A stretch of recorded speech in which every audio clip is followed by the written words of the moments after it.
Hello viewers. आज हम BCA first semester mathematics 1 paper को सॉल्व करेंगे। इस पेपर में 9 क्वेश्चंस हैं और इस वीडियो में हम फर्स्ट 3 क्वेश्चंस को सॉल्व करेंगे। तो स्टार्ट करते हैं फर्स्ट क्वेश्चन से। इस क्वेश्चन के ए और बी दो पार्ट्स हैं। इस ए पार्ट में हमें प्रूफ करना है कि limit of a product is equal to the product of limits. इस स्टेटमेंट का प्रूफ हम एप्सिलॉन डेल्टा मेथड की हेल्प से करेंगे, जो कि मुश्किल हो सकता है, इसलिए आप इस प्रूफ को बहुत ध्यान से समझते हुए कीजिए।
इस बी पार्ट में हमें गिवन लिमिट्स को सॉल्व करना है।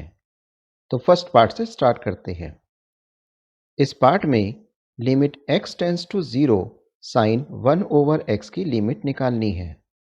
जैसा कि हम जानते हैं कि limit x tends to a fx exist if right hand limit is equal to left hand limit, where right hand limit and left hand limit are defined as. अब हम राइट हैंड लिमिट और left hand limit की values निकालेंगे और फिर check करेंगे कि right hand limit और लेफ्ट हैंड लिमिट इक्वल है या नहीं। यदि राइट हैंड लिमिट और लेफ्ट हैंड लिमिट इक्वल नहीं है तो लिमिट डज नॉट एग्जिस्ट। तो पहले हम राइट हैंड लिमिट के लिए कैलकुलेशन करते हैं।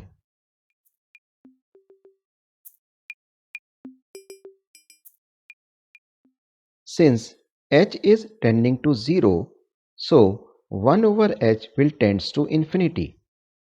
क्योंकि sin x एक बाउंडेड फंक्शन है और इसकी रेंज -1 to 1 होती है।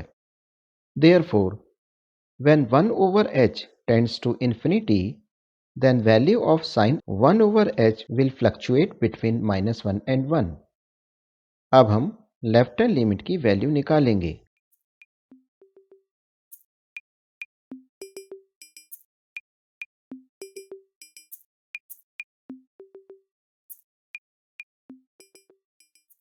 अब क्योंकि राइट हैंड लिमिट और लेफ्ट हैंड लिमिट इक्वल नहीं है, इसलिए लिमिट डज नॉट एग्जिस्ट।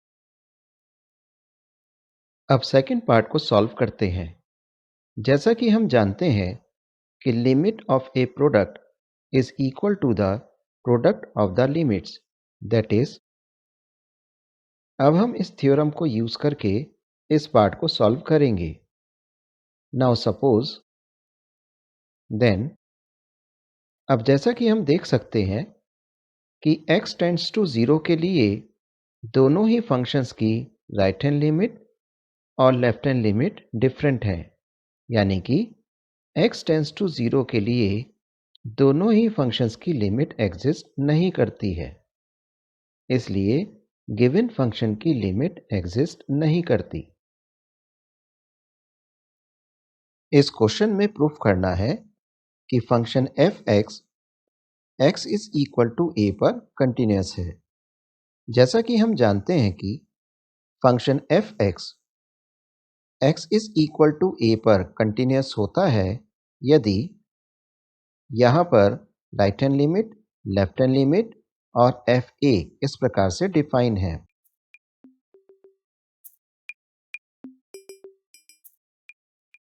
अब हम right hand limit, left hand limit और एफ ए की वैल्यूज निकालेंगे और फिर चेक करेंगे कि right hand limit, left hand limit और एफ ए इक्वल है या नहीं। यदि ये वैल्यूज इक्वल आती हैं तो given function x is equal to a पर कंटिन्यूअस होगा। तो अब हम कैलकुलेशन स्टार्ट करते हैं।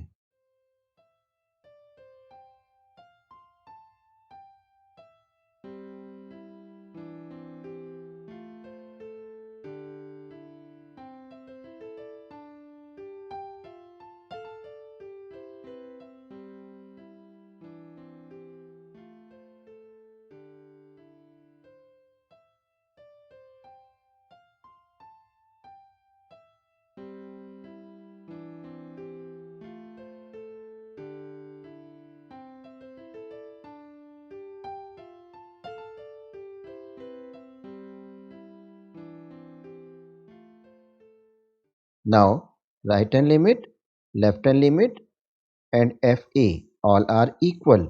So, function fx is continuous at x is equal to a.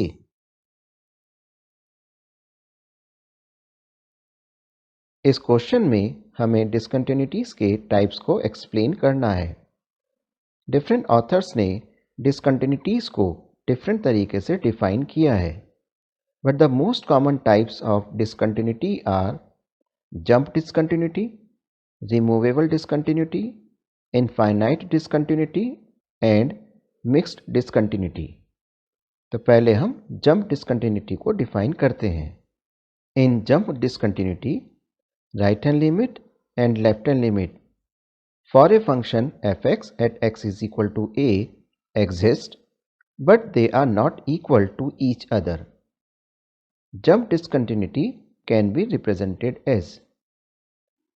Now we will define removable discontinuity।